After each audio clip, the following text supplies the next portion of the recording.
Hi, my name is Ryan Milligan, and today I will be talking to you about my book Monkey Beach, which is written by Eden Robinson, and how both Eden Robinson herself and the character Lisa in the story break typical feminist stereotypes that depict women as weak or inferior to men in any way. But before I do that, I'll tell you a little bit about the background behind my book, which is Monkey Beach. The main character Lisa and her family live in a northern British Columbia indigenous community, which goes by the name of the Haisla community. And the plot of the story is based around Lisa's brother Jimmy going missing in a fishing accident and them trying to find him. Lisa's grandmother Mama Oo is also going to be significant in my speech later on, which is why I'm going to talk about her now. So Lisa's grandmother Mama Oo. My points of supporting evidence will be how Lisa's actions support my argument and how Eden Robinson herself helps support my argument that feminine women should not be depicted as weak or inferior to men, which they have been known to in the past. So to begin, I'm going to talk about the significance of Lisa being the main character in Monkey Beach, and I cannot stress this enough because growing up, I read books such as Harry Potter, The Maze Runner, Fahrenheit 451, etc., where male dominant protagonists were everywhere. Like take Harry Potter for example. It wasn't even just the main character. There's Harry, of course. There's his arch nemesis Voldemort, who was also male.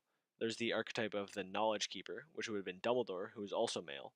And about 90% of the characters in that book are male, with the exception of Hermione, who doesn't help my case at all because she's only ever seen studying, which is another stereotype of women, at least in my life.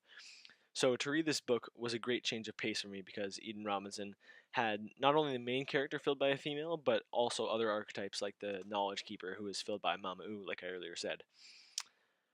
Secondly, I'm going to talk about how Lisa's actions themselves back up my statement.